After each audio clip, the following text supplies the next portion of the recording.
Hello guys, welcome back to the channel.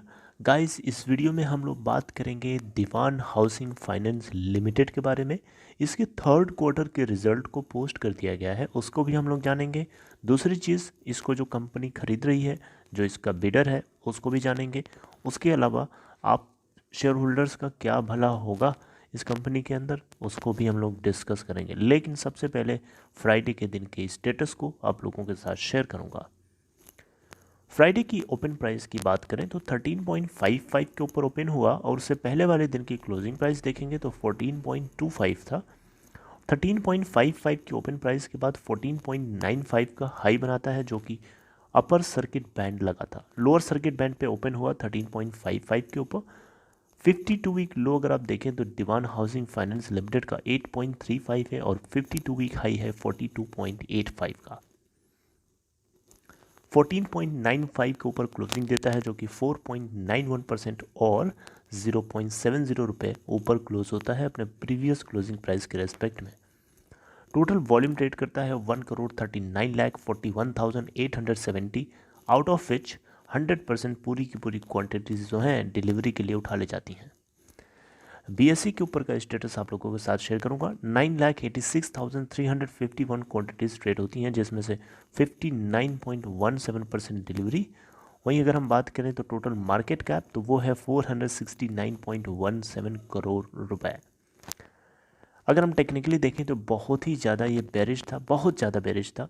Return percentage में अगर आप देखें तो ईयर टिल डेट में 49.58% का नेगेटिव रिटर्न, 1 वीक में 13.83% का नेगेटिव रिटर्न, 1 मंथ में 44.53% का नेगेटिव रिटर्न, 3 मंथ्स में 12.57% का नेगेटिव रिटर्न, 6 मंथ में 6.25% का पॉजिटिव रिटर्न, 1 ईयर में 48.61% का पॉजिटिव रिटर्न। 2 साल में देखें तो 85.91% डाउन है। वहीं 3 साल में 97.15% का नेगेटिव रिटर्न है। मोटा मोटा आप इसके रिजल्ट को सबसे पहले देख लेते हैं। मैं ज़्यादा डिटेल में बात नहीं करूंगा, बस मोटा मोटा आप लोगों को बताऊंगा।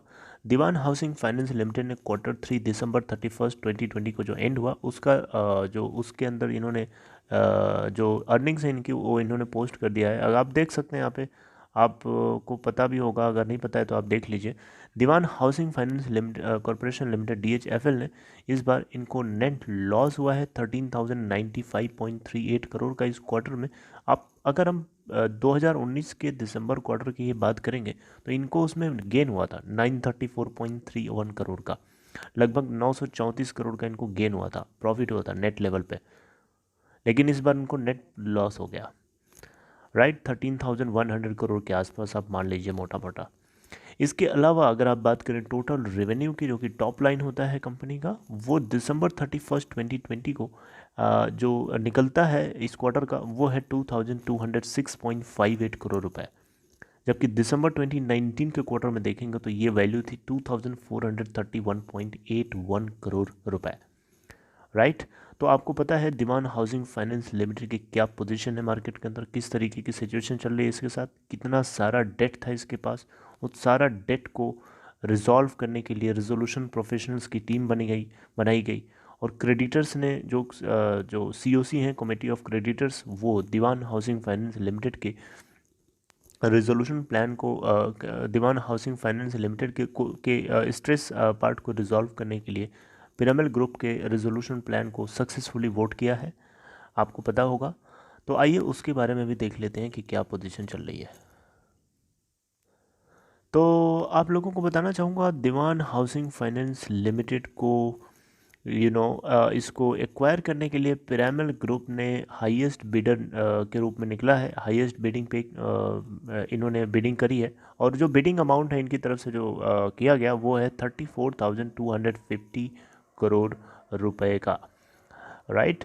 तो आप देख सकते हैं अब ये 34,250 करोड़ रुपए जो है, इसमें से क्या होगा, 14,700 करोड़ जो है अप फ्रंट पेमेंट कैश के रूप में कंपनी देगी। यानी कौन देगा? पिरामिड ग्रुप देगा, राइट। और जो रिमेनिंग अमाउंट होगा 19,550 करोड़ रुपए का, वो NCDs के फॉर्म में होगा, यानी नॉन कन्वर्टेबल डिबेंचर्स के रूप में। आप मेरी बात को शायद समझ पा रहे होंगे, राइट। तो यहाँ पे DHFLs की कमेटी ऑफ क्रेडिटर्स ने क्या किया कि पिरामिड एंटरप्राइजेस लिमिटेड के एक सब्सिडरी है जिसका नाम है pyramid capital and housing Finance limited, right. उसको 94% वोट मिलते हैं कि वो DHFL को एक्वायर करेगी। आपको पता होना चाहिए pyramid capital and housing Finance limited ये पिरामिड ग्रुप की एक कंपनी है, राइट, जो फाइनेंशियल कंपनी है। ये बेसिकली DHFL को एक्वायर करने के लिए मार्केट में आई है, जिसमें इसको 94% वोट मिलते हैं। मतलब ये एक तरीके से सक्सेसफुली कमेटी ऑफ क्रेडिटर के हिसाब से देखें तो ये विनर है। लेकिन अभी भी NCLT की तरफ से इस बात को लेके अप्रूवल नहीं आया है। NCLT अभी इसे अप्रूव करेगी कि सक्सेसफुल बिडर कौन है, राइट। अभी ये मामला NCLT के हाथ में ही है, अभी फाइनल नहीं आया है।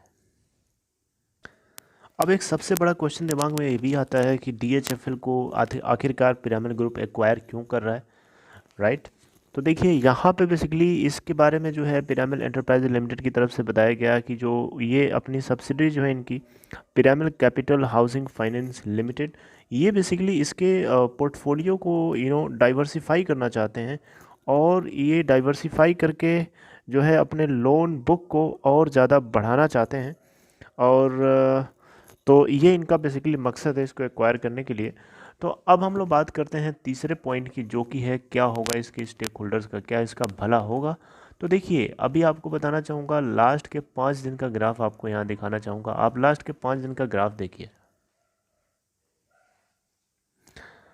आप लास्ट दिन के 5 ये देख सकते हैं, लास्ट के 5 डेज़ का ग्राफ है। लास्ट के 1 मंथ का ये दिखाता हूँ आपको, उसमें भी आपको लगातार गिरावट चल रही थी, लगातार गिरावट चल रही थी। आप देख सकते हैं कहीं पे भी रुकावट नहीं है, लगातार गिर रहा था।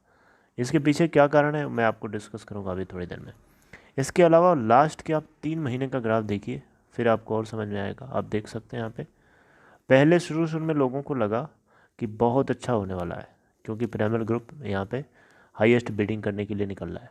लेकिन फिर हम लोगों को थोड़ा सा कंसोलिडेशन दिखता है, हल्का हल्का गिरावट साइड से, और फिर हमें सडन गिरावट निकलती है। इसके पीछे कारण क्या हो सकते हैं? अच्छा, लास्ट के 1 डे का ग्राफ देखिए। अब लास्ट दिन फ्राइडे को देखें तो इसके अंदर हमें सडन एक अपर सर्किट लगता हुआ दिखा। तो यहाँ से लोगों को उम्मीदें तेज़ हो गई हैं, लोगों के अंदर लोगों की धड़कनें बढ़ गई हैं कि लग रहा है कि उन लोगों को कुछ होने वाला है। तो बेसिकली आपको बताना चाहूँगा, यहाँ पे स्टेक होल्डर्स को इस बात का भरोसा है कि DHFL को अगर पिरामिड एंटरप्राइज लिमिटेड अपनी फाइनेंशियल कंपनी के साथ अगर के साथ मर्ज कर रहा है, अगर इसकी फाइनेंशियल कंपनी जो है वो एक्वायर कर रही है DHFL को, तो डेफिनेटली इसके स्टेक होल्डर्स का कुछ होगा। लेकिन आप लोगों को गाइस बताना चाहूँगा, DHFL की तरफ से अभी भी किसी भी जगह पे ये बात मेंशन नहीं करी गई है कि वो इसके स्टेक होल्डर्स का क्या करेगी, एक्वायर करेगी कि नहीं। कर भी सकती है, नहीं भी कर सकती है। आप ये नहीं बोल सकती कि नहीं करेगी, मैं ये नहीं बोल सकता कि नहीं करेगी, और मैं ये भी नहीं बोल सकता कि करेगी, क्योंकि DHFL को एक्वायर करने वाली कंपनी है पिरामिड ग्रुप है। अब पिरामिड ग्रुप इसको किस एंगल से देखता है, अभी तो वो मामला आना बाकी है।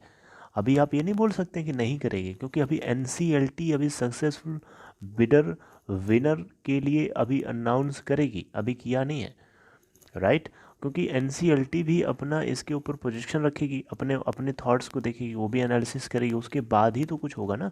तो अभी वहाँ से मामले को आने दो, उसके बाद समझ में आएगा, राइट। अभी ये जो अपर सर्किट लग रहा है, तो इसका मतलब ये बिल्कुल नहीं है कि कल को बिल्कुल श्योर एंड सर्टेन है कि जो पिरामिड ग्रुप है इसके स्टेक होल्डर को कैरी ऑन करेगा।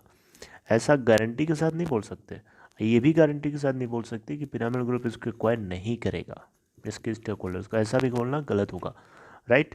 हो भी सकता है, नहीं भी हो सकता है, right. It's all up to pyramid group. Hopefully कर ले तो ज़्यादा सही है, पॉसिबिलिटी है कर ले तो ज़्यादा सही है, राइट। और क्योंकि बिज़नेस को करना है, ऐसा तो है नहीं कि DHFL को एक्वायर करने के बाद वो अपने बिज़नेस को ठप कर देंगे। भाई उनके अपने फाइनेंशियल कंपनी को ऊपर लेके जाना है। जो मैंने आपसे नाम लिया, उस फाइनेंशियल कंपनी को आप ऊपर तभी ले जा पाओगे जब मार्केट में आपकी क्रेडिबिलिटी होगी। आपकी मार्केट में क्रेडिबिलिटी नहीं रहेगी, ज़ीरो रहेगी, उस केस में आपका जो बिज़नेस है, आपकी जो फाइनेंशियल कंपनी है, वो भी उसी हालत में आएगी जिस हालत में आज DHFL है। और उसके जो स्टेक होल्डर्स हैं उनकी भी वही हालत होगी जो आज DHFL होल्डर्स के साथ हो रही है, राइट। तो ये सारे पॉइंट्स हैं जिनको पिरामिड ग्रुप कंसीडर करते हुए स्टेक होल्डर्स को एक्वायर कर सकता है। ये बिल्कुल नहीं, आप समझिए कि बिल्कुल नहीं करेगा, राइट। तो एक एक्सपेक्टेशन है, एक उम्मीद है, और वो अभी NCLT के हाथ में है। देखते हैं कि वहाँ से क्या रिज़ल्ट आता है। हालांकि पिरामिड ग्रुप ने भी अपने क्वार्टर थर्ड के अंदर अच्छा खासा प्रॉफिट बुक किया है। तो इससे जुड़ी हुई और अपडेट आती है गाइस, तो आप लोगों को कंटिन्यूस अपडेट करता रहूँगा। This is all for this video, I hope you like it. अगर आपको ये कंटेंट अच्छा लगा तो प्लीज़ सपोर्ट करने के लिए लाइक कर दीजिए, और लोगों में शेयर कर सकते हैं तो कर दीजिए। और अगर आप फर्स्ट टाइम आ रहे हैं इस चैनल के ऊपर तो प्लीज़ सब्सक्राइब करके बेल आइकन को ज़रूर से हिट करिएगा, ताकि हर वीडियोज़ की नोटिफिकेशंस आपको मिले और आप सबसे पहले उसे देख पाएँ। एक और है, आपको मैं एक चीज़ बोलना चाहूँगा कि अगर आपको डीमेट ट्रेडिंग अकाउंट ओपन कराना है तो डिस्क्रिप्शन बॉक्स में देखिए आपको एक लिंक मिलेगा, उसे क्लिक करिए और आप स्टॉक में अकाउंट ओपन करा सकते हैं। It's a very very simple process guys, so check there and take care of yourself. See you next time.